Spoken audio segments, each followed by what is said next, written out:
Professor Hadimani sir ಅವರಿಗೆ ಧನ್ಯವಾದಗಳು. ಹಾಗೆ ಇಲ್ಲಿ ನಮ್ಮ ಜೊತೆಗೆ ಶಿಕ್ಷಣ ಇಲಾಖೆಯ BRP ಅವರು, CRP ಅವರು, ಮಾಡರೇಟರ್ಸ್, ಕಾಲೇಜಿನ ಲೆಕ್ಚರರ್ಸ್ ಎಲ್ಲರೂ ಬಂದಿದ್ದೀರಿ. ತಮಗೆಲ್ಲ ಮತ್ತೊಮ್ಮೆ ಆದರದ ಸ್ವಾಗತ.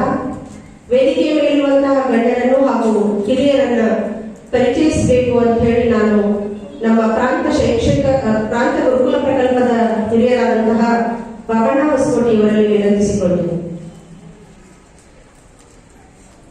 ದಯವಿಟ್ಟು ತಮ್ಮ ಮೊಬೈಲ್ಗಳನ್ನ ಸೈಲೆಂಟ್ ಮೋಡಲ್ಲಿ ಅಥವಾ ಸ್ವಿಚ್ ಆಫ್ ನಲ್ಲಿ ಇಡಬೇಕು ಅಂತ ಹೇಳಿ ಕೇಳ್ಕೊಳ್ತೇನೆ. ಈಗ ವೇದಿಕೆಯ ಮೇಲಿರುವಂತಹ ಅತಿಥಿ ಅಧ್ಯಕ್ಷರಿಗೆ, ಗಣ್ಯರಿಗೆ ಗೌರವ ಸಮರ್ಪಣೆ. ಮೊದಲನೇದಾಗಿ ಮಾನ್ಯ ಶ್ರೀ ಅರುಣ್ ಶಹಾಪುರ್ಜಿ, ವಿಧಾನ ಪರಿಷತ್ ಸದಸ್ಯರು, ಬೆಳಗಾವಿ ವಿಭಾಗ, ಇವರಿಗೆ ಪ್ರಥಮ ದರ್ಜೆ ಮಹಿಳಾ ಕಾಲೇಜಿನ ಪ್ರಾಂಶುಪಾಲರಾದಂತಹ ಶ್ರೀಯುತ SM ಹಾದಿಮನಿಯವರು ಗೌರವಿಸಬೇಕು ಅಂತ ವಿನಂತಿಸಿಕೊಳ್ತೇನೆ.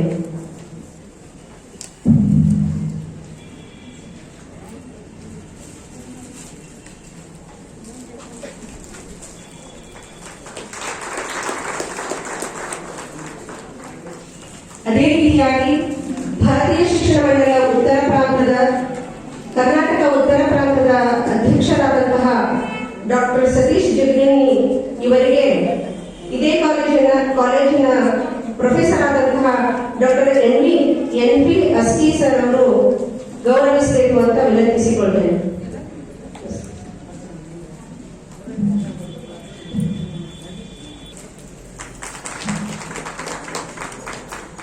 ಹಾಗೆ ಇವತ್ತಿನ ಕಾರ್ಯಕ್ರಮದ ಮುಖ್ಯ ಅತಿಥಿಗಳಾಗಿರುವಂತಹ ಕ್ಷೇತ್ರ ಶಿಕ್ಷಣಾಧಿಕಾರಿಗಳಾದಂತಹ CM ನ್ಯಾಮಗೋಡ್ ಸರ್ ಅವರಿಗೆ ಶ್ರೀ ಓದಿಕಾರ್ ಸರ್ ಅವರು ಗೌರವಿಸಬೇಕು ಅಂತ ಕೇಳಿಕೊಳ್ತೇನೆ. ಶ್ರೀಯುತ ಓದಿಕಾರ್ ಅಂತ ವಿನಂತಿಸಿಕೊಳ್ತೇನೆ.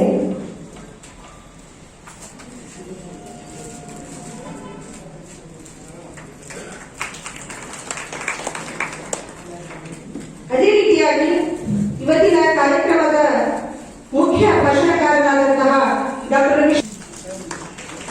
ಹಾಗೆ ಈ ಕಾಲೇಜಿನ ಪ್ರಾಂಶುಪಾಲರಾದಂತಹ ಪ್ರೊಫೆಸರ್ SM ಹಾದಿಮನಿ ಗುರುಗಳಿಗೆ ಈಗ ವೇದಿಕೆಯಲ್ಲಿರುವ ಸತೀಶ್ ಜಗ್ಗೇನಿ ಅವರು, ಶ್ರೀಯುತರು ಮೂಲತಃ ವಿಜಯಪುರದವರು. ಅವರು MD ಪೆಥಾಲಜಿ ನಂತರ ಬೇರೆ ಬೇರೆ ಕಾಲೇಜುಗಳಲ್ಲಿ ಉಪನ್ಯಾಸಕರಾಗಿ ಸೇವೆ ಸಲ್ಲಿಸಿ ನಂತರ ವಿಜಯಪುರದ BLE ಯೂನಿವರ್ಸಿಟಿಯ ವೈಸ್ ಚಾನ್ಸಲರ್ ಆಗಿ ಕಾರ್ಯನಿರ್ವಹಿಸಿದ್ದಾರೆ. ಪ್ರಸ್ತುತ ಅವರು ಭಾರತೀಯ ಶಿಕ್ಷಣ ಮಂಡಳ ಕರ್ನಾಟಕ ಉತ್ತರ ಪ್ರಾಂತ ಅಧ್ಯಕ್ಷರು ಆಗಿ ನಮಗೆಲ್ಲ ಮಾರ್ಗದರ್ಶನ ಮಾಡುತ್ತಿದ್ದಾರೆ. ಶ್ರೀಯುತರು ಈ ಸಮಾರಂಭಕ್ಕೆ ತುಂಬ ಹೃದಯದ ಸ್ವಾಗತ. ಶ್ರೀಯುತ ಅರುಣ್ ಶಹಾಪುರ್ ಅವರು, ಮಾನ್ಯ ವಿಧಾನ ಪರಿಷತ್ ಸದಸ್ಯರು. ಶ್ರೀಯುತರು ವಾಯುವ್ಯ ಶಿಕ್ಷಕ ಕ್ಷೇತ್ರದಿಂದ 2010 ಮತ್ತು 2015ರಲ್ಲಿ ಎರಡನೇ ಬಾರಿಗೆ ಆಯ್ಕೆಯಾಗಿದ್ದಾರೆ. ಶ್ರೀಯುತರು ಕರ್ನಾಟಕ ಮಾಧ್ಯಮಿಕ ಶಾಲಾ ಶಿಕ್ಷಕರ ಸಂಘದ ಅಧ್ಯಕ್ಷರಾಗಿದ್ದಾರೆ. ಶಿಕ್ಷಕರು ಮತ್ತು ಶಿಕ್ಷಣ ಕ್ಷೇತ್ರದ ಬಗ್ಗೆ ತುಂಬಾ ಕಾಳಜಿ ಹೊಂದಿರುತ್ತಾರೆ. ಭಾರತೀಯ ಶಿಕ್ಷಣ ಮಂಡಳ ಉತ್ತರ ಪ್ರಾಂತ ವತಿಯಿಂದ ಇವತ್ತಿನಿಂದ ಪ್ರಾರಂಭವಾಗುತ್ತಿರುವ ಶಾಲಾ ಶಿಕ್ಷಣ ಕುರಿತು ರಾಷ್ಟ್ರೀಯ ಶಿಕ್ಷಣ ನೀತಿ 2020-20 ಇದರ ಸರಣಿ ಕಾರ್ಯಕ್ರಮದ ಪ್ರಥಮ ಪುಷ್ಪ ಈಗ ಇವರ ಉಪಸ್ಥಿತಿಯಲ್ಲಿ ಅನಾವರಣಗೊಳ್ಳಲಿದೆ. ಅವರಿಗೂ ನಮ್ಮೆಲ್ಲರ ಪರವಾಗಿ ತುಂಬ ಹೃದಯದ ಸ್ವಾಗತ. ಇಂದಿನ ಮುಖ್ಯ ವಕ್ತಾರರಾಗಿರುವಂತಹ ಡಾಕ್ಟರ್ ಶ್ರೀ ವಿಶ್ವನಾಥ್ ಹಂಪಿವಳಿ, ಮೂಲತಃ ಬೆಳಗಾವಿಯವರು, ಕರ್ನಾಟಕ ವಿಶ್ವವಿದ್ಯಾಲಯದಿಂದ PhD ಪದವಿ ಪಡೆದು ನಂತರ ಡಾಕ್ಟರ್ AV ಬಳಿಗಾರ್ ಕಲಾ ವಿಜ್ಞಾನ ಮಹಾವಿದ್ಯಾಲಯ ಪ್ರಾಂಶುಪಾಲರಾಗಿ ಸೇವೆ ಸಲ್ಲಿಸುತ್ತಿದ್ದಾರೆ. ಶ್ರೀಯುತರು 15 ಪುಸ್ತಕಗಳು ಪ್ರಕಟವಾಗಿವೆ. ಅದರಲ್ಲಿ ಮುಖ್ಯವಾಗಿ ಶಿಕ್ಷಣ, ಮನಃಶಾಸ್ತ್ರ, ಸಂಸ್ಕೃತ ಮತ್ತು ವ್ಯಾಕರಣ. 78 ಸಂಶೋಧನಾ ಲೇಖನಗಳು ಪ್ರಕಟಗೊಂಡಿವೆ. ಈಗಲೇ ಅವರು ರಾಷ್ಟ್ರ ಮತ್ತು ರಾಜ್ಯ ಮಟ್ಟದ, ಅಂತಾರಾಷ್ಟ್ರೀಯ ಮಟ್ಟದ ಸಾಕಷ್ಟು ಸಂಶೋಧನಾ ಗ್ರಂಥಗಳನ್ನು ಮತ್ತು ಸೆಮಿನಾರ್ಗಳಲ್ಲಿ ಭಾಗವಹಿಸಿದ್ದಾರೆ. ಪ್ರಸ್ತುತ ಭಾರತೀಯ ಶಿಕ್ಷಣ ಮಂಡಳ ಶೈಕ್ಷಣಿಕ ಪ್ರಕೋಷ್ಠ ಸದಸ್ಯರಾಗಿ ನಮಗೆಲ್ಲ ಮಾರ್ಗದರ್ಶನ ನೀಡುತ್ತಿದ್ದಾರೆ. ಅವರು ಅಖಿಲ ಕರ್ನಾಟಕ ಸಂಸ್ಕೃತ ಪರಿಷತ್ತಿನ ಅಧ್ಯಕ್ಷರೂ ಸಹ ಆಗಿದ್ದಾರೆ. ಶ್ರೀಧರಿಗೆ ಈ ಕಾರ್ಯಕ್ರಮದ ಪರವಾಗಿ ತುಂಬ ಹೃದಯದ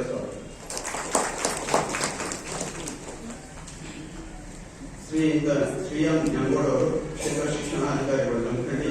ಶ್ರೀಯುತರು ವಿವಿ ಹೈಸ್ಕೂಲ್ನಲ್ಲಿ ಮುಖ್ಯ ಗುರುಗಳಾಗಿ ಸೇವೆ ಸಲ್ಲಿಸಿ ಕೆಇಎಸ್ ನಂತರ ಅಥಣಿಯಲ್ಲಿ ಬಿಇಒ ಆಗಿ ಕಾರ್ಯನಿರ್ವಹಿಸಿ ಸದ್ಯ ಜಮಖಂಡಿಯಲ್ಲಿ ಕಾರ್ಯನಿರ್ವಹಿಸಿದ್ದಾರೆ. ಶ್ರೀಯುತರಿಗೂ ತಮ್ಮೆಲ್ಲರ ಪರವಾಗಿ ತುಂಬ ಹೃದಯದ ಸ್ವಾಗತ. ಶ್ರೀ ಎಸ್.ಎಂ. ಹದಿಮನಿ ಸರ್, ಶ್ರೀಯುತರು ಸದ್ಯ ಈ ಮಹಾವಿದ್ಯಾಲಯದ ಪ್ರಾಂಶುಪಾಲರು.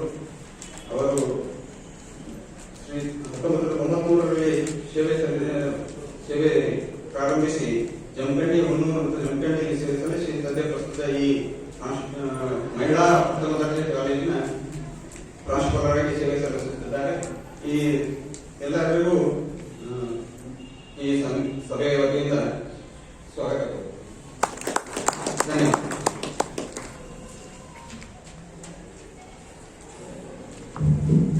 ಅಭಿವಂದನೆಗಳು.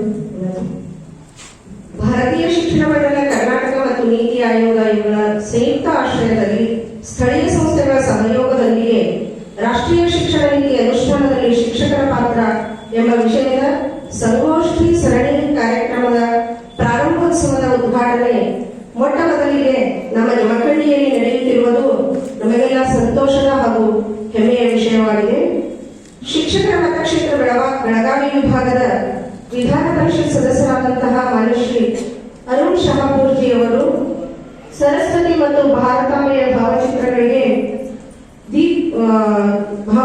ಮುಂದೆ ಇರುವ ದೀಪ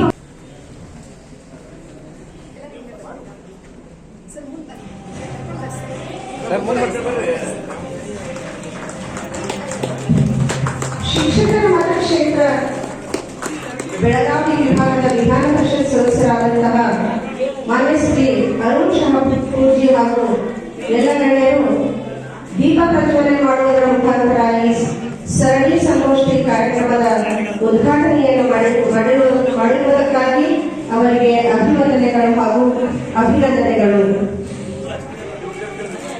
ಶಿಕ್ಷಕರಿಗಾಗಿ ಇರುವಂತಹ ಈ ಸಂಗೋಷ್ಠಿ ಸರಣಿ ಕಾರ್ಯಕ್ರಮದ ಪ್ರಾರಂಭೋತ್ಸವವು ಶಿಕ್ಷಕತೆ ಮತಕ್ಷೇತ್ರದ ಎಲ್ಸಿ ಆಗಿರುವಂತಹ ಶ್ರೀಯುತ ಅರುಣ್ ಶಹಾಪುರ್ಜಿ ಅವರು ಮಾಡಿದ್ದು ನಮಗೆಲ್ಲರಿಗೂ ಬಹಳಷ್ಟು ಅಭಿಮಾನದ ಸಂಗತಿ. ಅದು ನಮ್ಮ ಕರ್ನಾಟಕದ ಘಟಕ, ಈ ದೇಶದ ನೀತಿ ಆಯೋಗ, ಈ ಭಾಗದ ಅತ್ಯಂತ ಪ್ರತಿಷ್ಠಿತ ಮಹಿಳಾ ಪದವಿ ಕಾಲೇಜಿನ ಸಂಯುಕ್ತ ಆಶ್ರಯದಲ್ಲಿ ಏರ್ಪಡಿಸಿರುವಂತಹ ರಾಷ್ಟ್ರೀಯ ಶಿಕ್ಷಣ ನೀತಿ ಈ ಒಂದು ಕಾರ್ಯಾಗಾರದ ಘನ ಅಧ್ಯಕ್ಷತೆಯನ್ನು ವಹಿಸಿರುವಂತಹ ನಮ್ಮ ಹಿರಿಯರು, ಮಾರ್ಗದರ್ಶಕರು, ಮೆಡಿಕಲ್ ಎಜುಕೇಶನ್ ಎಜುಕೇಟರ್ ಆಗಿರುವಂತಹ ಡಾಕ್ಟರ್ ಸತೀಶ್ ಜಿಗ್ನಿ ಸಾಹೇಬ್ರೆ,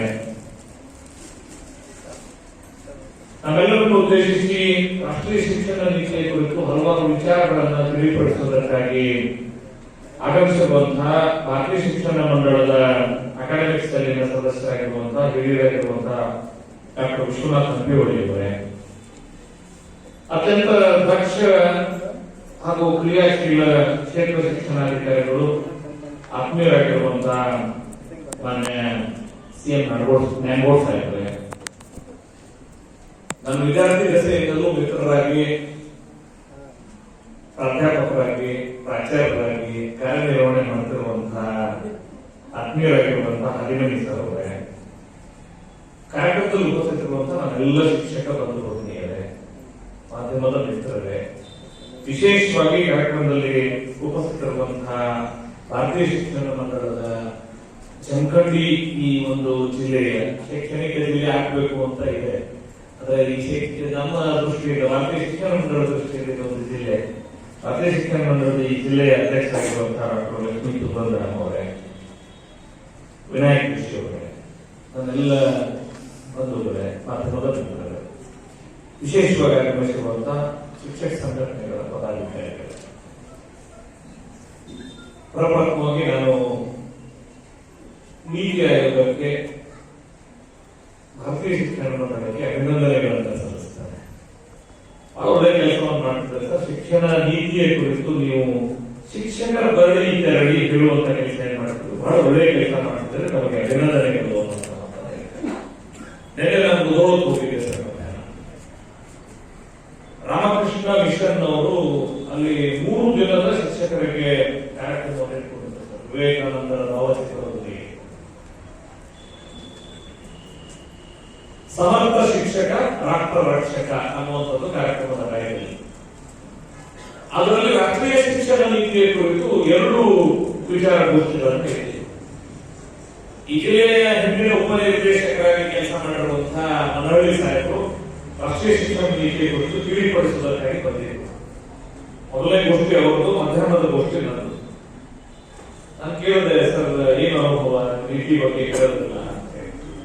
ಶಿಕ್ಷಕರ ಮಧ್ಯದಲ್ಲೇ ಹೇಳೋದಿಲ್ಲ, ಏನು ನೀವು ಹೇಳೋದ್ಮೇಲೆ ನಾನು ಹೇಳುವುದೇ ಉಳಿತು, ಅದಕ್ಕೆ ಮತ್ತೆ ಅದೇ ರಿಪೀಟ್ ಆಗಲ್ಲ, ಇಬ್ಬರು ಹೇಳೋದು ಒಂದೇ ನೀತಿ ಅಂತ ಕೇಳಿದೆ. ಬಹಳ ಚೆನ್ನಾಗಿ ಹೇಳೋದು ಸರ್. ಭಾರಿ ದುರ್ದೈವ ಸಂಗತಿ ಏನಂದ್ರೆ ಇವತ್ತೇನೋ ನಾನು ನೀತಿ ಬಗ್ಗೆ ಮಾತಾಡಿದ್ದೀನಿ, ಮುಧೋಳದಲ್ಲಿ ಚೆನ್ನಾಗಾಗಿದೆ, ಶಿಕ್ಷಕರು ಕೇಳೋದು. ಆದ್ರೆ ಮೊನ್ನೆ ಒಂದು ಮೀಟಿಂಗ್ ಹೋಗಿದ್ದೆ, ಇಲಾಖೆದು ಮೀಟಿಂಗ್ ಹೋಗಿದ್ದೆ. 24 ಮುಖ್ಯ ಗುರುಗಳು ಬಂದಿದ್ರು, ಬಟ್ 24 ಹೆಡ್ ಮಾಸ್ಟರ್ಸ್ ಭಾಗವಹಿಸಿರುವಂತಹ ಸಭೆಯವರು. ನಾನು ಕೈ ಎತ್ತಿಸಿದೆ, ರಾಷ್ಟ್ರೀಯ ಶಿಕ್ಷಣ ನೀತಿ ಓದೋರು ಎಷ್ಟು ಜನ ಕೈ ಎತ್ತರಿ ಅಂತ ಹೇಳಿ. ಅನ್ಫಾರ್ಚುನೇಟ್ಲಿ ಒಂದು ಕೈ ಮೇಲೆ ಇರಲಿಲ್ಲ. ಇರೋದೇ ಸರ್, ಬಹಳಷ್ಟು ಸಂದರ್ಭಗಳಲ್ಲಿ ಆಗುತ್ತೆ. ಇಡೀ ದೇಶಾದ್ಯಂತ ಸಾಕಷ್ಟು ಚರ್ಚೆ ನಡೀತಿದೆ ರಾಷ್ಟ್ರೀಯ ಶಿಕ್ಷಣ ನೀತಿ, ರಾಷ್ಟ್ರೀಯ ಶಿಕ್ಷಣ ನೀತಿ. ಒಮ್ಮೊಮ್ಮೆ ನಮಗೂ ಅನ್ಸುತ್ತೆ ಸರ್, ನಾ ಎಷ್ಟು ಬಾರಿ ರಾಷ್ಟ್ರೀಯ ಶಿಕ್ಷಣ ನೀತಿ ಬಗ್ಗೆ ಮಾತಾಡಿದ್ರೆ ನಾನು ಮಂದಿ ಬ್ಯಾಸ್ ಆಗ್ತದೆ ಮಾರಾಯ ಅಂತ ನನ್ನ ಮನಸ್ಸಿಗೆ ನಾನು ಪ್ರಶ್ನೆ ಹಾಕೋದು. ಅಷ್ಟು ಸಲ ರಾಷ್ಟ್ರೀಯ ಶಿಕ್ಷಣ ನಮ್ಮ ಫೇಸ್ಬುಕ್ ಅಕೌಂಟ್ ತೆಗೆದು ನೋಡ್ಬಿಡ್ರಿ. 6 ತಿಂಗಳ ಕೋವಿಡ್ ಎಲ್ಲೋ ಇಲ್ಲೋ ಗೊತ್ತಾಗಲ್ಲ. ಅಷ್ಟು ಸರ್ 60,000 ಕಿಲೋಮೀಟರ್ ರಾಜ್ಯದ ರಾಷ್ಟ್ರೀಯ ಶಿಕ್ಷಣ ನೀತಿ ಹೊತ್ಕೊಂಡು ಒಬ್ಬರೊಬ್ಬರು ನನಗೆ ಅಭ್ಯಾಸ ಮಾಡೋದು. ಟೀಕೆಗಾರರಿಗೆ ಇರ್ತಾರಲ್ಲ, ಇರಬೇಕು. ಟೀಕೆಗಾರ ಇರೋದ್ರಿಂದ ರಾಜಕಾರಣದಲ್ಲಿ ನಾವು ಕೇಳ್ತೀವಿ. ಅವ್ರು ಭಾಷಾಂತರು ಶಾಪುರ್ ಏನ್ ಮಾಡ್ತಾರ, ರಾಷ್ಟ್ರೀಯ ಶಿಕ್ಷಣ ನೀತಿ ಪುಸ್ತಕ ಹೇಳ್ಕೊಂಡು ಓಡಾಡ್ತಾರ ಅಂತ. ಅಂದ್ರೆ ರಾಷ್ಟ್ರೀಯ ಶಿಕ್ಷಣ ನೀತಿ ನಾವೆಲ್ಲರೂ ಕೇಳಿದೀವಿ, ಆದ್ರೆ ಅದನ್ನು ತಿಳಿದುಕೊಳ್ಳುವ ಪ್ರಯತ್ನಗಳನ್ನ ಎಷ್ಟು ಜನ ಮಾಡಿದೀವಿ ಅಂತ ಹೇಳಿದ್ರೆ ಸರ್ ನೋಡಕ್ಕಾಗಿಲ್ಲ, ನೋಡ್ಬೇಕು ಅನ್ನುವಂತ ಪ್ರಾಮಾಣಿಕವಾದಂತ ಉತ್ತರ ಬರ್ತದೆ. ನಾನು ಬಹಳ ಖುಷಿ ಆಗೋದೇನಂದ್ರೆ ಅಲ್ಲೊಂದು 2 ಕೈ ಎತ್ತಿದ್ರು ಏನ್ ಬಹಳ ವ್ಯತ್ಯಾಸ ಆಗ್ತಿರ್ಲಿಲ್ಲ ಸರ್. ಅದ್ರ ಪ್ರಾಮಾಣಿಕತೆ ಇದೆ ನನ್ನ ಶಿಕ್ಷಣ ಕ್ಷೇತ್ರದವರು. ನಮ್ಮ ಶಿಕ್ಷಕರು ನಾವು ಓದಿಲ್ಲ ಅನ್ನೋದನ್ನು ಓದಿಲ್ಲ ಅಂತಾನೆ ಹೇಳ್ತಾರೆ. ಆ ಕಾರಣಕ್ಕಾಗಿ ಈಗ ಅಭಿನಂದನೆಗಳು ಯಾಕೆ ಸಲ್ಲಿಸ್ತಾರೆ ನಿಮ್ಗೆ ಅಂತ ಹೇಳಿದ್ರೆ, ನಮ್ಮ ಗಮನವನ್ನ, ನಮ್ಮ ಶಿಕ್ಷಕರ ಗಮನವನ್ನ ರಾಷ್ಟ್ರೀಯ ಶಿಕ್ಷಣ ನೀತಿಗೆ ಎಳೆಯುವಲ್ಲಿ ನೀವು ಒಂದು ಒಳ್ಳೆಯ ಕಾರ್ಯಕ್ರಮವನ್ನ, ಕಾರ್ಯ ಯೋಜನೆಯನ್ನ, ಒಂದು ಸಿರೀಸ್ ಸೆಮಿನಾರ್ಗಳ ಸಿರೀಸ್ ಅನ್ನು ನೀವು ಹಾಕೊಂಡಿದ್ದೀರಿ. ಅದಕ್ಕೆ ಬಹಳ ಸುಂದರವಾಗಿರುವಂತಹ ಒಂದು ಕೆಲಸ ಅಂತ ನಾನು ಭಾವಿಸ್ತೇನೆ. ಕರೆದಿರೋ ಡಿಒ ಅವರನ್ನು ಕೂಡ, ವಿಒ ಸಾಹೇಬ್ರ ನೀವು ಶಿಕ್ಷಣ ನೀತಿ ಓದ್ರಿ ಅಂತ ಹೇಳಿದ್ರೆ ಅವ್ರು ಮೈಲಿಗೆ ಫಸ್ಟ್. ಯಾಕಂದ್ರೆ ಅದು ಆದೇಶ ಆಗ್ತದೆ. ಸರ್ಕಾರದ ಯಾವ ಆದೇಶ ಅನ್ನೋದು ಅಷ್ಟು ಸುಲಭವಾಗಿ ನಮ್ಮ ಮನಸ್ಸು ಒಪ್ಪೋದು. ಇದಕ್ಕೆ ಸಹಜ ಆಸಕ್ತಿ ಬರಬೇಕು. ಒಂದು ಶಿಕ್ಷಣ ಮಂಡಳದಂತ ಶಿಕ್ಷಣ ಕ್ಷೇತ್ರದಲ್ಲಿ ಕೆಲಸ ಮಾಡುವಂತ ಒಂದು ಸಂಘಟನೆ ರಾಷ್ಟ್ರೀಯ ಶಿಕ್ಷಣ ನೀತಿ ಬಗ್ಗೆ ನಿಮ್ಗೆ ತಿಳಿಕೊಡಿಸ್ತದ, ಅನುಭವಿಸುವಂತ ಒಬ್ಬರು ವಾಲಂಟಿಯರ್. ಅವ್ರಿಗೆ ಏನಾದ್ರು ಶಿಕ್ಷಣ ಕ್ಷೇತ್ರದಲ್ಲಿ ಏನು ಆಗೋದಿಲ್ಲ ಅನ್ಸೋದು ನಿಮ್ಗೆ ಏನಿಲ್ಲ, ಏನ್ ಸಂಬಳ ಸವಲತ್ತಿದೆ ಏನಿಲ್ಲ, ಡಿಗ್ರಿ ಸಾಹೇಬರಿಗೆ ಏನಿಲ್ಲ, ಬಿಸಿ ಆಗೋದಿಲ್ಲ. ಅವ್ರು ಸರಿ ಒಂದು ಮೆಡಿಕಲ್ ಯೂನಿವರ್ಸಿಟಿ ಬಿಸಿ ಆಗೋದಿಲ್ಲ. ಅವ್ರು ಬಂದಿರೋದು ಯಾವುದಕ್ಕೆ? ನಮ್ಮ ಶಿಕ್ಷಕ ಸಮುದಾಯ ಇದನ್ನ ಅರ್ಥ ಮಾಡ್ಕೊಳ್ಬೇಕು, ಆಗಲೇ ಈ ಶಿಕ್ಷಣ ನೀತಿಯ ಜಾರಿ ಅರ್ಥಪೂರ್ಣ ಆಗ್ತದೆ ಅಂತ. ಹಂಗ ನೋಡೋದ್ರಲ್ಲಿ 3ನೇ ಶಿಕ್ಷಣ ನೀತಿ ನಮ್ಮ ಸ್ವತಂತ್ರ ಬಂದ ನಂತರ 1968, ಅದಾದ ನಂತರ 1986.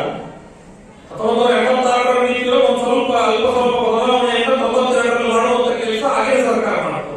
ನೋಡ್ರಿ, 86ರ ಬಂದ ನೀತಿ ಒಳಗಡೆ ಸರ್ 6 ವರ್ಷದೊಳಗೆ ಸ್ವಲ್ಪ ಬದಲಾವಣೆ ಮಾಡಬೇಕು ಅಂತ ಅನಿಸ್ತು. ನಿಜವಾಗ್ಲೂ ಆ ನೀತಿಯನ್ನ ಸಂಪೂರ್ಣವಾಗಿ ಜಾರಿ ಮಾಡಲಿಕ್ಕೆ ಆಗಿದೆಯಾ? 1968ರ ನೀತಿ ಇರ್ಬೋದು, 1986 ನೀತಿ ಸಂಪೂರ್ಣವಾಗಿ ಜಾರಿಗೊಳಿಸಲಿಕ್ಕೆ ಆಗಿಲ್ಲ. ಬಾರಿ ನಮಗೆ ಒಂದು ಸೋಜಿಗದ ಸಂಗತಿ ಅಂತ ಅನಿಸಿದ್ದು ಯಾವುದು ಅಂತ ಹೇಳಿದ್ರೆ, 68ರ ನೀತಿ ಒಳಗೂ ಒಂದು ಅಂಶ ಪ್ರತಿಪಾದನೆ ಆಗಿದೆ, 86ರೊಳಗೂ ಅದೇ ಅಂಶ ಪ್ರತಿಪಾದನೆ ಆಗಿದೆ, ಈ ನೀತಿಯೊಳಗೂ ಪ್ರತಿಪಾದನೆ ಆಗಿದೆ. ನಮ್ಮ ಜಿಡಿಪಿಯ 6% ಕನಿಷ್ಠ ನಾವು ಶಿಕ್ಷಣ ಕೊಡ ಮಾಡಬೇಕು ಅನ್ನೋ ಅಂಶ ರಿಪೀಟ್ ಆಗುತ್ತೆ. ಸಿಕ್ಕದಲ್ರಿ ಸಿಕ್ಕಿಲ್ಲ. ನಾವು ಕೊಡೋರೇ ನೋಡಿಲ್ಲ ಅಂದಾಗ ಕೊಡಬೇಕಾದವರು ಹೆಂಗಿರ್ತಾರ ಅರ್ಥ. ನಾವಿರೋ ಕ್ಷೇತ್ರದಲ್ಲಿ ಈ ಎಷ್ಟು ಶಿಕ್ಷಣ ನೀತಿ ತಿಳ್ಕೊ ಪ್ರಯತ್ನ ಮಾಡಿಲ್ವಾ? ನಾವು ಮಾಡಿಲ್ಲ. ಹೆಂಗ ಶಿಕ್ಷಣ ನೀತಿ ಬಗ್ಗೆ ಚರ್ಚೆ ಆಗ್ತದ ಒಂದು 2-3 ಹೇಳ್ತೇನೆ ಸರ್. ನೀತಿ ಬಗ್ಗೆ ನೀವು ಹೇಳ್ತೀರ ನಾನು ನೀತಿ ಬ್ಯಾಚ್ ಮಾಡಲ್ಲ. ನೀತಿ ತಿಳ್ಕೊಳ್ಳೋದು ಅಗತ್ಯತೆ ಆಗ್ತದೆ ಅನ್ನೋದು ಸಲುವಾಗಿ ಶಿಕ್ಷಕರು ಹೇಳಿಕೆ. ಕಳೆದ ವರ್ಷ ಕರಡು ನೀತಿಯನ್ನ ಸಲ್ಲಿಸಿದ್ರು ಕೇಂದ್ರ ಸರ್ಕಾರಕ್ಕೆ. ಸನ್ಮಾನ್ಯ ಕಸ್ತೂರಿ ರಂಜನ್ ಅವರ ನೇತೃತ್ವದ ವೇಳೆಯಾಯಿತು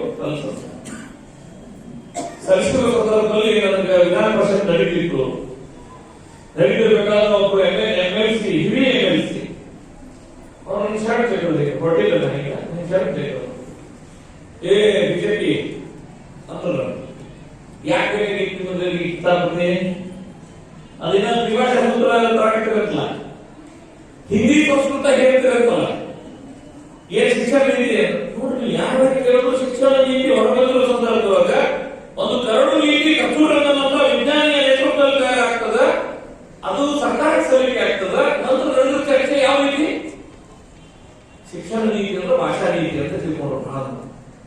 ಹಿಂದಿ ಹೇಳಿಕೆ ಸಂಸ್ಕೃತದ ಹೇಳಿಕೆ ಅಂತ ಅರ್ಥೈಸ್ಕೊಂಡ್ರು. ನನಗೆ ಹೇಳುದು ಒಬ್ಬರೇ ಕಲಿಸ್ತಿರೋದು ನನಗ ಅನಿಸ್ಲಿಲ್ಲ ಸ್ವಾಭಾವಿಕವಾಗಿ ಅಂತ ನನಗೆ ಹೇಳಿ ನಾವು ಚರ್ಚೆ ಮಾಡೋದು ಅಂತ ನನ್ನ ಸೇರಿಕೆ ಮತ್ತೊಬ್ಬ ನನ್ನ ಸೇರಿಕೆ ಹೋಗುದು ಏನು ನೀವು ಯಾಕೆ ಯಾಕೆ ಭಾಷಾ ನೀತಿ ಒಳಗ ಹಿಂದಿ ಸಂಸ್ಕೃತ ಹೇಳಕತ್ತಿರತ್ತಲ್ಲ ತೆಲಿಕಟ್ಟು ಹೋಗ್ಬಿಟ್ಟು ನಾವು 3 ಜನ ಕೇಳೋದ ತೆಲಿಕಟ್ಟು ಹೋಗ್ಬೋದು ಸರ್. ತಪ್ಪಿಬೇಡ್ರಿ, ನೀವು ಹಿರಿಯರಿದ್ರಿ, ಕೇಳಬಾರ್ದು, ಕೆಲವೊಂದು ಸತ್ತಿರ್ತಾವ ಸರ್, ಹೇಳಕ್ ಬರುವುದಿಲ್ಲ ಅಂತ ನಾವು ಒಳಗೆ ಇಟ್ಕೊಂಡಿರ್ತೀವಿ. ನಾವು ಹೇಳಿದ್ರೆ ನೋಡ್ರಿ ಸರ್, ನಿಮ್ಗೆ ಏನು ಗೊತ್ತದನ್ನು ಈಗ ಪ್ರಸ್ತುತ ಕರ್ನಾಟಕ ರಾಜ್ಯ ಅನುಸರಿಸುತ್ತಿರುವಂತ ಭಾಷಾ ನೀತಿ ಯಾವುದು ಅಂತ ಗೊತ್ತಿಲ್ಲ. ಯಾಕೆ ಮಾತಾಡ್ತಾರೆ? ಪೇಪರ್ ಓದಿ ಮಾತಾಡೋದ್ರ ಜೊತೆ ನಾ ಯಾಕೆ ಮಾತಾಡ್ತಾರೆ? ನೀವೇ ಪ್ರಶ್ನೆ ಮಾಡಾಕತ್ತೀರಿ, ನೀವೇ ಓದಿಲ್ಲ, ನೀವು ಪೇಪರ್ ಓದಿ ಮಾತಾಡಕತ್ತೀರಿ. ನಮ್ಮ ರಾಜ್ಯ ಹಲವು ದಶಕಗಳ ಹಿಂದೆ ತ್ರಿಭಾಷಾ ಸೂತ್ರ ಒಪ್ಪಿಕೊಂಡು ಹಿಂದಿನೂ ಕಲಿಸ್ತೇವೆ, ಸಂಸ್ಕೃತ ಕಲಿಸ್ತೇವೆ. ವಿನಾಕಾರಣ ಯಾಕೆ ಮಾತಾಡ್ತೀರಿ? ನೋಡ್ರಿ, ಒಂದು ರಾಷ್ಟ್ರೀಯ ನೀತಿ ಬಂದಿರೋ ಸಂದರ್ಭದೊಳಗ ಅವ್ರ ಆಸಕ್ತಿ ಯಾವಾಗಲ್ಲ, ಅವ್ರ ಆಸಕ್ತಿ ಯಾವ್ದಂದ್ರು ವಿವಾದ ಯಾವ್ದಾಗ್ತದೋ ಅವ್ರ ಆಸಕ್ತಿ. ಇದು ಅವ್ರ ಆಸಕ್ತಿ ಗಮನಿಸಿದ ಮಾಧ್ಯಮದ ಯಾವ್ದು ಹೈಲೈಟ್ ಮಾಡ್ತಾರ ಅದನ್ನೇ. ನಾವು ಸದಾನಂದ ಗೌಡರು ಮುಖ್ಯಮಂತ್ರಿಗಳಾಗಿರೋ ಸಂದರ್ಭದಲ್ಲಿ ಅವ್ರ ಜೊತೆಗಿದೆ. ಇದಕ್ಕೆ ಸದಾನಂದ ಗೌಡರು ಫೋನ್ ಮಾಡೋದ್ರೆ ಬಾಸ್ವಾಮಿ ನಿನ್ನೆ 2 ಸಲ ಪ್ರಯತ್ನ ಮಾಡಿ ಅಂತ ಮಾತು 5ಕ್ಕೆ ಹೋಗಿದ್ದೆ. 6 ಆಗುವವರೆಗೆ ಕೊಡೋದ್ರಿಂದ ಎಲ್ಲರೂ ನಾನು ಸದಾನಂದ ಗೌಡರು ನಮ್ಮೊಬ್ಬ ಶಿಕ್ಷಕರು ಬಂದು CM ಭೇಟಿ ಮಾಡಿಸ್ತಾರೆ. ನಾನು ಭೇಟಿ ಮಾಡಿಸ್ತಾರೆ. ಅನುದಾನ ರಹಿತ ಶಿಕ್ಷಕರು, ಪಾಪ ಅನುದಾನ ಬೇಕಾಗಿತ್ತು. ಈ ಮನುಷ್ಯ ಏನ್ ಮಾಡೋದ ಕರ್ಕೊಂಡು ಮನುಷ್ಯ ಕಾಡ್ತಾದ್ರೆ ಕಾಣಿದ್ರು ಇಷ್ಟು ಸದಾನಂದ ಗೌಡರು ಬಾಂಬು ಬೇಕು ಅನ್ನುವಷ್ಟು ಅಲ್ಲಿ ಓಡೋದು ಅಕ್ಷರ CM ಖಾಲಿ ಬಿದ್ರು ಅಂತ ನಾನು ಕೊಟ್ಟೆ ಖಾಲಿ ಬಿದ್ದಿರ್ತದೆ. ನನ್ನ ಸದಾನಂದ ಗೌಡರು ಒಂದು ಮಾತು ಹೇಳೋದ, ನೀ ಗುರುವಪ್ಪ, ನೀ ನನ್ನ ಖಾಲಿ ಬಿದ್ದಲ್ಲ ಕೂತ ಅದು ಟಿವಿ ಒಳಗ ಇನ್ನು ಮುಂಜಾನೆ ಸಂಜೆ ಖಾಲಿ ಕೊಡಿಸ್ತಿರ್ತಾರೆ. ನನಗೆ ತರಬೇಕಾಗಿಲ್ಲ.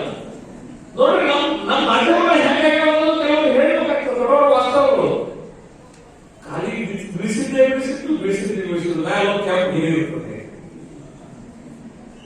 ವಿವಾದಗಳನ್ನು ಅರ್ಥ ಪ್ರೀತಿನೇ. ಯಾಕಂದ್ರೆ ನಾವು ಆಸಕ್ತಿ ಇಟ್ಕೊಳ್ತೀವಿ ವಿವಾದಗಳನ್ನು, ಅವ್ರ TRP ಹೆಚ್ಚಾಗ್ತದೆ. ಹೀಗಾಗಿ ರಾಷ್ಟ್ರೀಯ ನೀತಿ ಬಂದಿರುವಂತಹ ಸಂದರ್ಭದಲ್ಲಿ ಅತಿ ಹೆಚ್ಚು ಚರ್ಚೆಗಾಗಿರೋದು ಇದೊಂದು ಶಿಕ್ಷಣ ನೀತಿಯೋ ಭಾಷಾ ನೀತಿಯೋ ಅಂತ ನಮಗೆ ಕನ್ಫ್ಯೂಷನ್. ಅಷ್ಟು ಪ್ರಚಾರ ಕೊಟ್ಟರು ಅದರ ಪರಿಣಾಮವಾಗಿ ಸದನದಲ್ಲಿ ಪಾಲಿಸಿ ಮೇಕರ್ಸ್ಗೆ ಕನ್ಫ್ಯೂಷನ್ ಆಯಿತು. ಏನು ಅವರ ನೀತಿ ಬಂದದಂದ್ರೆ ಮತ್ತೊಂದು ಕೇಳಿಲ್ಲ, ಅವ್ರು ಕೇಳಿದ ಭಾಷಾ ನೀತಿ.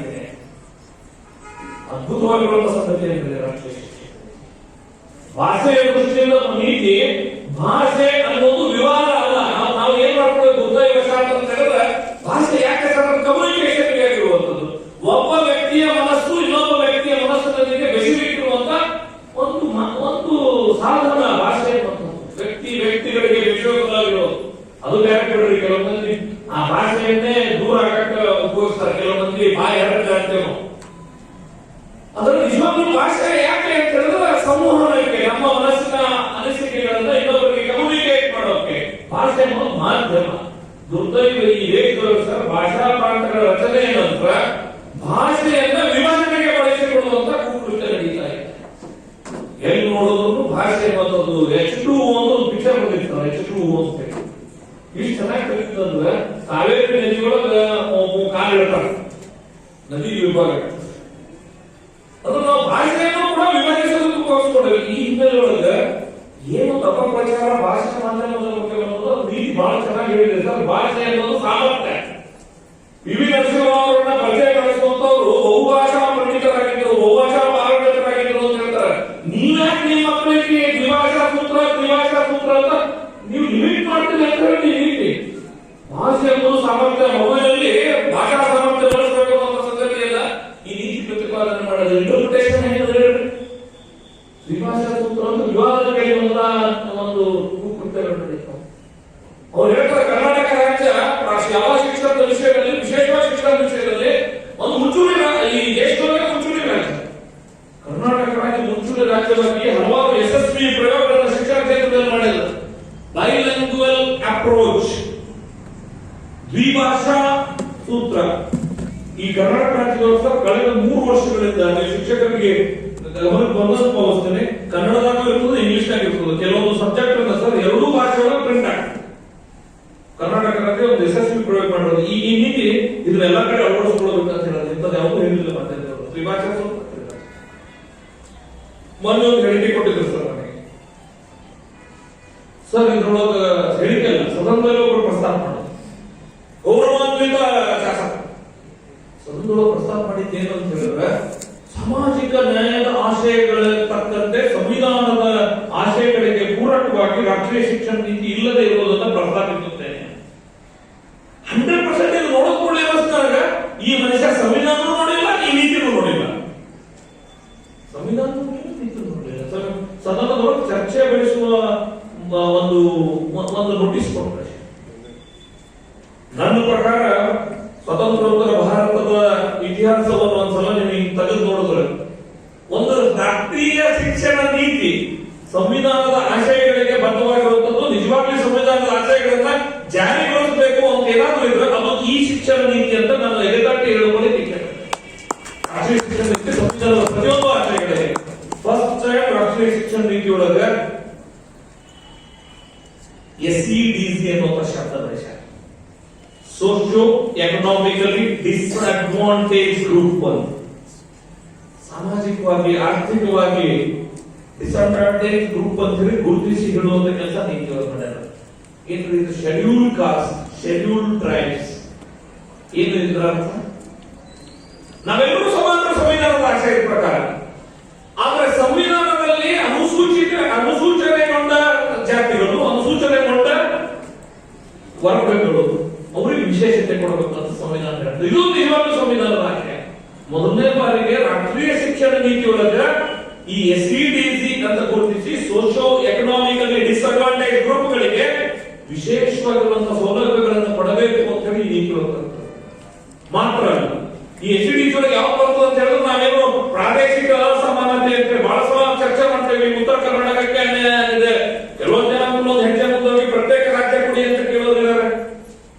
ಹೈದರಾಬಾದ್ ಕರ್ನಾಟಕ ನಿಜಾಮರ ಆಳ್ವಿಕೆಯಲ್ಲಿ, ನಿಜಾಮರ ದಬ್ಬಾಳಿಕೆಯಲ್ಲಿ, ರಜಾಕರ ಹಾವಳಿಯಲ್ಲಿ ಹಾಳಾಗಿ ಹೋಗಿದೆ ಅಂತ ಹೇಳಿ ನಾವು 371 ಸಂವಿಧಾನದ ಅಡಿಯಲ್ಲಿ ಒಂದು ವಿಶೇಷ ಸ್ಥಾನಮಾನ ಕೊಡುವಂತ ಆ ಪ್ರದೇಶಕ್ಕೆ ಒಳ್ಳೆಯದನ್ನು ಮಾಡಬೇಕು ಅಂತ ಕೊಟ್ಟರು.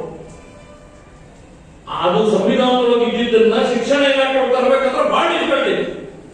80% ಹೈದರಾಬಾದ್ ಕರ್ನಾಟಕದವರಿಗೆ ನೇಮಕಾತಿ ಮಾಡಬೇಕು ಅಂತ ಹೇಳಿದ್ವಿ ನಾವು. ಆದ್ರೆ ಅದಕ್ಕೆ ಪೂರಕವಾಗಿರುವಂತಹ ನಿಯಮಾವಳಿಗಳನ್ನ, ಕಾನೂನುಗಳನ್ನ, ನೀತಿಯನ್ನ ಹೊಂದಿದ್ವಾ? ಹೊಂದಿರಲಿಲ್ಲ. ಈಗ ಈ ಹೊಸ ರಾಷ್ಟ್ರೀಯ ಶಿಕ್ಷಣ ನೀತಿ ಒಂದೇ ರಾಜ್ಯದೊಳಗ ಪ್ರಾದೇಶಿಕ ಅಸಮಾನತೆಯ ಆಧಾರದ ಮೇಲೆ ನಾವು ನಮ್ಮ ನೀತಿಯನ್ನ ಬದಲಾಯಿಸಲಿಕ್ಕೆ ಅವಕಾಶ ಕೊಡ್ತಾರೆ. SEDC ಇರುವಲ್ಲಿ ಸೋಶಿಯೋ ಎಕನಾಮಿಕಲಿ ಡಿಸ್ಅಡ್ವಾಂಟೇಜ್ ಗ್ರೂಪ್ ಅಂದ್ರೆ ಏನೇ ಇರಬಹುದು ಅಥವಾ ಗುಂಪುಗಳು ಇರಬಹುದು, ಇರುವಲ್ಲಿ PTR ಸೈಟ್ ವ್ಯತ್ಯಾಸ ಮಾಡಬೇಕು ಅಂತ ಪೀಪಲ್ ಟೀಚರ್ ರೇಷಿಯೋ ಇದು ವ್ಯತ್ಯಾಸ ಮಾಡಬೇಕು.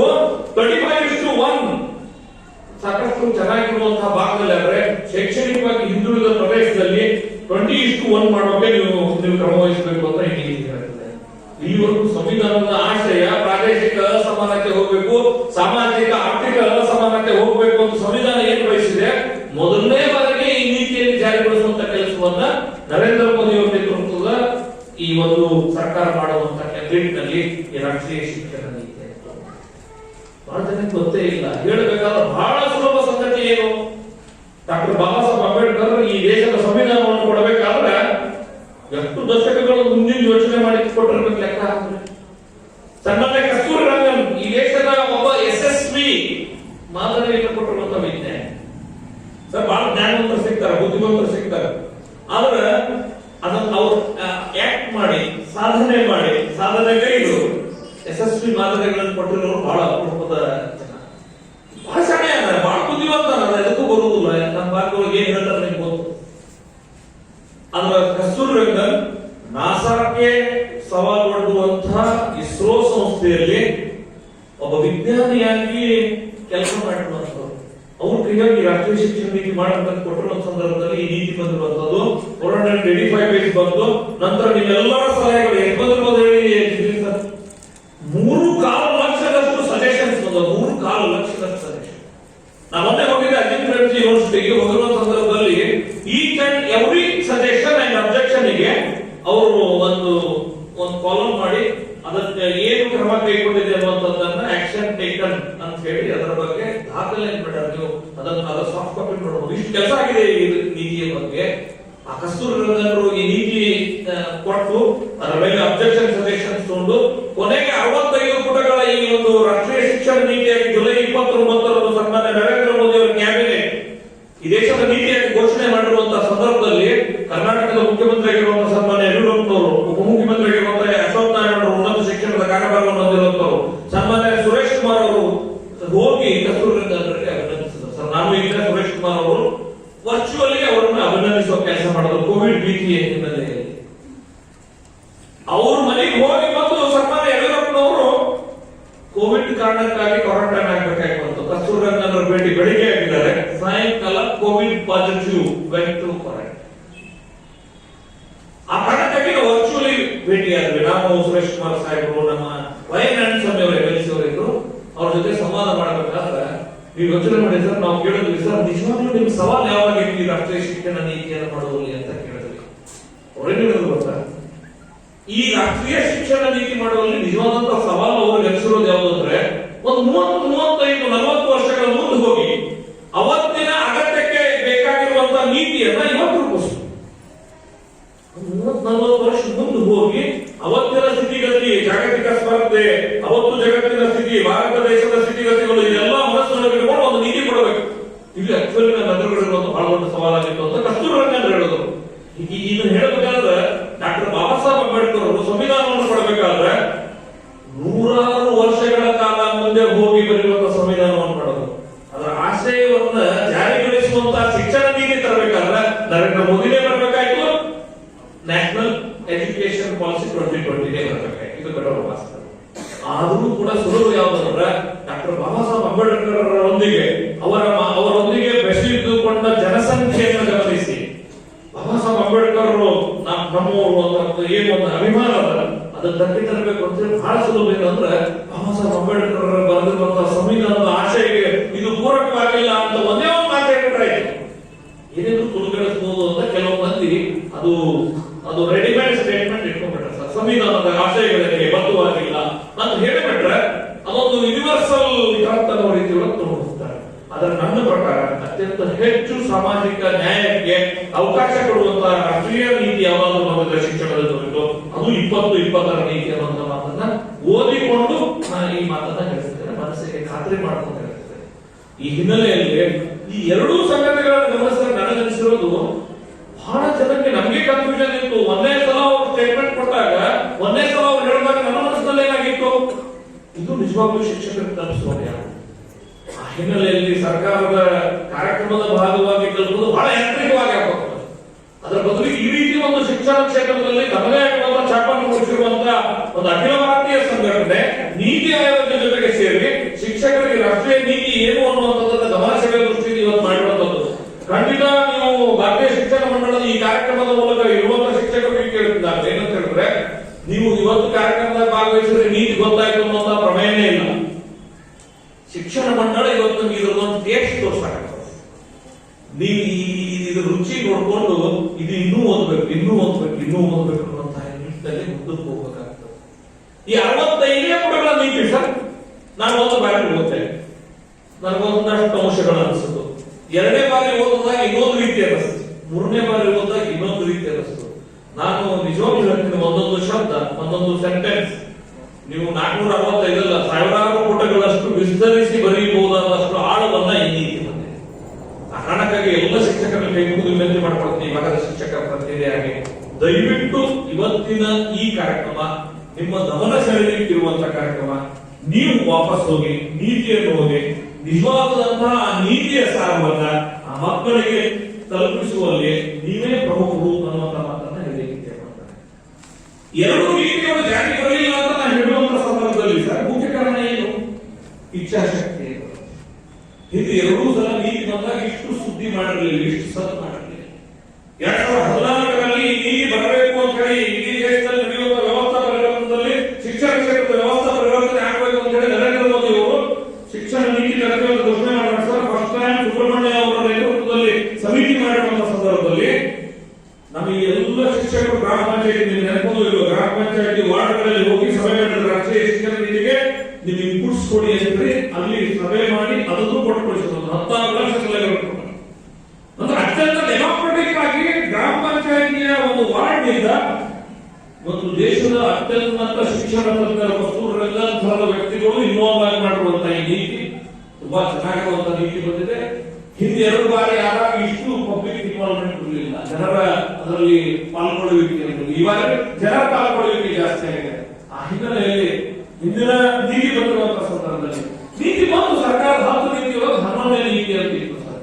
ಈ ಬಾರಿ ಈ ದೇಶದ ಹೆಮ್ಮೆಯ ಪ್ರಧಾನಮಂತ್ರಿ ನರೇಂದ್ರ ಮೋದಿ ಅವರು ಇಲ್ಲಿವರೆಗೂ ನಾನು ಲೆಕ್ಕ ಹಾಕಿರುವಂತ ನನ್ನ ಬಂದು ಅಷ್ಟೇ ಸಾಧ್ಯ ಅಂತ ನಾನೇನು ಭಾವಿಸಲ್ಲ.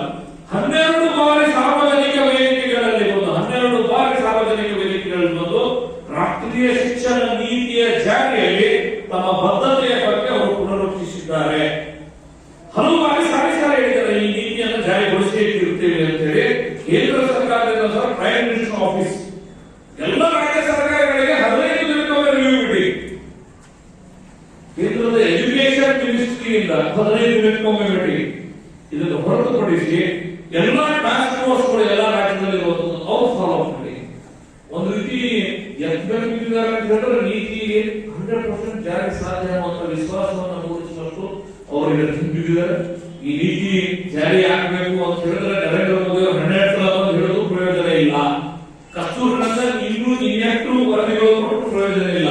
ಅದು ಯಾವಾಗ ಪ್ರಯೋಜನ ಆಗ್ತದೆ ಅಂತ ಹೇಳಿದ್ರೆ ನಿಜವಾಗ್ಲೂ ನೀವು ಶಿಕ್ಷಕರು ಮನಸ್ಸು ಮಾಡಿದಾಗ ಮಾತ್ರ ಇಲ್ಲಿ ಬದಲಾವಣೆ ಸಾಧ್ಯ. ಈ ಒಂದು ನೀತಿಯ ಜಾರಿ ಯಾವಾಗ ಸಾಧ್ಯ ಆಗ್ತದೆ ಅಂತ ಹೇಳಿದ್ರೆ ಶಿಕ್ಷಕ ಮನಸ್ಸು ಮಾಡಿದ್ರೆ ಮಾತ್ರ ಸಾಧ್ಯ ಆಗ್ತದೆ. ಜವಾಹರ್ಲಾಲ್ ನೆಹರು ಅವರು ಮೊದಲೇ ಪ್ರಧಾನಮಂತ್ರಿಗಳು ಬಹಳ ಚೆನ್ನಾಗಿರ್ತದೆ. ನಿಜವಾದಂತೂ ರಾಷ್ಟ್ರ ನಿರ್ಮಾಣದ ಕಾರ್ಯ ಏನು ನಡೀತಿದೆ ಅಂತ ಹೇಳಿದ್ರೆ 4 ಗೋಡೆಗಳ ಮಧ್ಯದಲ್ಲಿ ಶಾಲಾ ಕೊಠಡಿಗಳಲ್ಲಿ ನಡೀತಿದೆ ಅನ್ನುವಂತ ಮಾತನ್ನು ಹೇಳಿದ್ರು. ಶಾಲಾ ಕೊಠಡಿಗಳಲ್ಲಿ ನಡೀಬೇಕು ಅನ್ನುವಂತ ತೀರ್ಮಾನ ಸರ್ಕಾರ ಮಾಡಬಹುದು, ನರೇಂದ್ರ ಮೋದಿ ಅವರು ಮಾಡಬಹುದು.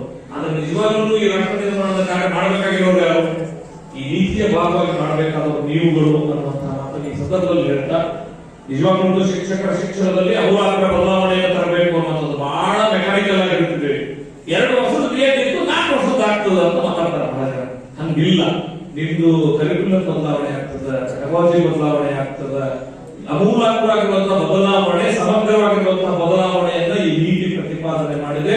ಒಂದು ರೀತಿಯೊಳಗೆ ನಮ್ಮ ಈ ನೀತಿ ಹೇಗೆ ಅಂತ ಹೇಳಿದ್ರೆ ನಾನು ಅರ್ಥೈಸಿರುವ ಹೇಗೆ ಅಂತ ಹೇಳಿದ್ರೆ ಈ ನೀತಿ ಏನ್ ಹೇಳ್ತಂದ್ರೆ ಭಾರತದ ಶಿಕ್ಷಣದ ಬೇರುಗಳು ನಮ್ಮ ಭಾರತ ದೇಶದ ನೆಲವಾಣದಲ್ಲಿ ಇರಬೇಕು ಅಂತ ಹೇಳಿ. ಜ್ಞಾನ ಪರಂಪರೆಯನ್ನು ಭಾರತ ಹೊಂದಿದೆ, ಒಂದು ಜ್ಞಾನ ಪರಂಪರೆ ರಾಷ್ಟ್ರವಾಗಿ ಭಾರತ ಏನಿದೆ ಆ ನಮ್ಮ ಬೇರುಗಳು ಭಾರತದ ಜ್ಞಾನ ಪರಂಪರೆ ನೆಲವಾಣದಲ್ಲಿ ಇರಬೇಕು. ಇದರ ಫಲಗಳು ಎಲ್ಲಿರಬೇಕು ಅಂದ್ರೆ ಅಂತಾರಾಷ್ಟ್ರೀಯ ಸ್ಪರ್ಧೆಯಲ್ಲಿ ದೊರಕುವಂತಾಗಬೇಕು ಅನ್ನುವಂತಹ ನಿಟ್ಟಿನಲ್ಲಿ ನೀತಿ ತಂದಿದೆ ಅನ್ನುವಂತಹ ಮಾತನ್ನು ಹೇಳ್ತಾ, ನಾವು ಭಾರತೀಯತೆಯ ಆಧಾರದ ಮೇಲೆ ಭಾರತೀಯತೆಯ ಸತ್ವವನ್ನು ಹೀರಿಕೊಂಡು ಬೆಳಿಬೇಕು. ಆದರೆ ನಿಜವಾಗ್ಲೂ ಜಾಗತಿಕ ಸ್ಪರ್ಧೆಯಲ್ಲಿ ನಾವು ತಲೆ ಎತ್ತಿ ನಿಲ್ಲುವಂತಾಗಬೇಕು ಅನ್ನುವಂಥದ್ದು ಈ ನೀತಿಯ ಬಹುದೊಡ್ಡ ಸಾರ ಅಂತ ಭಾವಿಸ್ತೇನೆ. ಹಿಂದೆ ಏಕಶಿಲಾ ವಿಕ್ರಮಶಿಲಾ ಅನ್ನುವಂತಹ ವಿಶ್ವವಿದ್ಯಾಲಯಗಳಿದ್ವು ನೋಡ್ರಿ. ನೀವು ದೇಶ ವಿದೇಶಗಳಿಂದ ಅಲ್ಲಿ ವಿದ್ಯಾಭ್ಯಾಸ ಕೊಡ್ತಿದ್ರು ಅಂತ ಹೇಳಿ ಮತ್ತೆ ಆ ಕಾಲ ಅವರು ಬರಬೇಕು ಅನ್ನುವಂತಹ ಉದ್ದೇಶಕ್ಕಾಗಿ ನೀತಿ ಬಂದಿದೆ ಅಂತ ಹೇಳಿ ದೇಶ ವಿದೇಶಗಳಿಂದ ಜ್ಞಾನಾರ್ಜನೆಯಾಗಿ ಈ ದೇಶಕ್ಕೆ ಬರುವಂತವರು ಆಗುವಂತ ನಿಟ್ಟಿನಲ್ಲಿ ಆ